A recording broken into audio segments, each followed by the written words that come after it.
Sebelum melanjutkan video ini, jangan lupa like, subscribe, dan komen. Selamat menonton. Cihuy!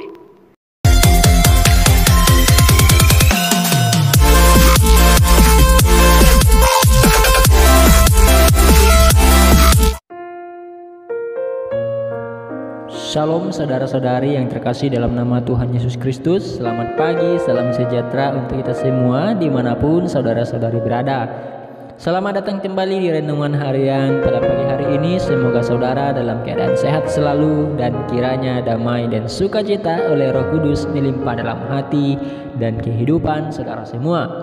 Sebelum kita mendengarkan kebenaran firman Tuhan, silakan subscribe terlebih dahulu dan jangan lupa like, komen, dan share. Nah, saudara-saudari yang terkasih dalam nama Tuhan Yesus Kristus, tema pembahasan kita pada pagi hari ini adalah alasan mengapa orang Kristen harus melayani. Nah, alasan mengapa orang Kristen harus melayani. Melayani asal kata dari pelayanan. Pelayanan bukan orang yang berada pada posisi paling atas, melainkan berada di posisi paling bawah. Dalam bidang pelayanan banyak sekali yang harus dikorbankan, entah materi, waktu, pikiran, tenaga, dan lain sebagainya. Pelayanan merupakan pilihan setiap orang, namun sebaiknya kita yang telah percaya Kristus harus melayani. 1 Petrus 4 ayat 10.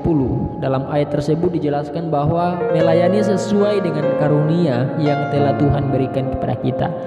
Sebagai makhluk sosial, manusia memang harus saling melayani sesamanya. Berikut ini akan kita bahas mengenai mengapa kita harus melayani. Yang pertama, manusia diciptakan untuk melayani Allah. Manusia diciptakan Allah untuk melakukan setiap pekerjaan yang baik yang telah dipersiapkan untuk kehidupannya. Setiap apa yang kita perbuat hendaknya dilakukan dengan segenap hati, seperti untuk Tuhan, bukan untuk manusia. Itu tercatat dalam Kolose pasal 3 ayatnya yang ke-23. Yang kedua, manusia diselamatkan untuk melayani Allah.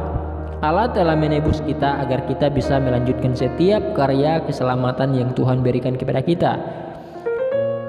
Yesus telah mengorbankan nyawanya sendiri untuk keselamatan kita. Maka dari itu kita harus melayani karena kita telah dibayar lunas. Itu tercatat dalam 1 Korintus pasal 6 ayatnya yang ke-20. Nah, selanjutnya pelayanan yang kita lakukan dengan penuh kasih menunjukkan bahwa kita telah diselamatkan. Yang ketiga, manusia dipanggil untuk melayani Allah. Ada banyak hal tentang pelayanan. Pelayanan yang tidak hanya sebagai gembala, melayani dalam hal-hal kecil pun jika dilakukan dengan tulus akan menjadi berkat bagi orang lain. Dalam pelayanan tidak peduli apa latar belakang kita, pekerjaan kita, tingkat kedudukan kita. Setiap orang memiliki kedudukan yang sama di mata Tuhan.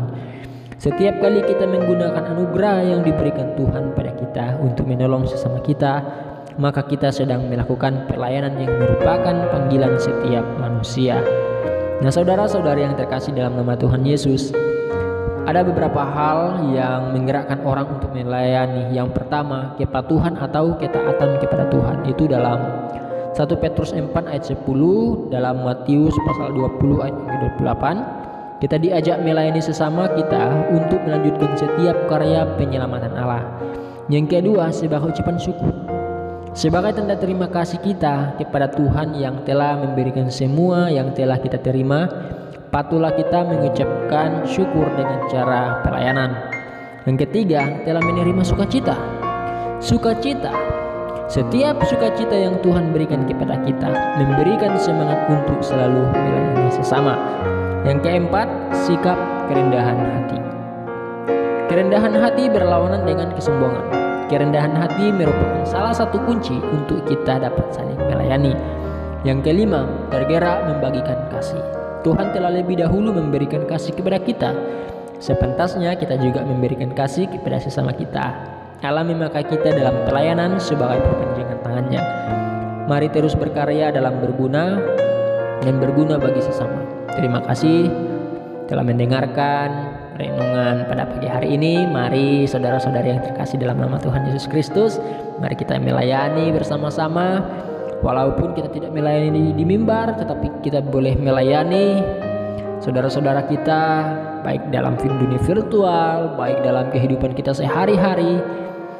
Yang penting kita melayani dengan sukacita, dengan hati. Segala pelayanan kita hanyalah hormat bagi kemuliaan Allah. Amin. Baiklah, sekian renungan kita pada pagi hari ini. Tetap semangat, tetap melayani Tuhan. Shalom. See you.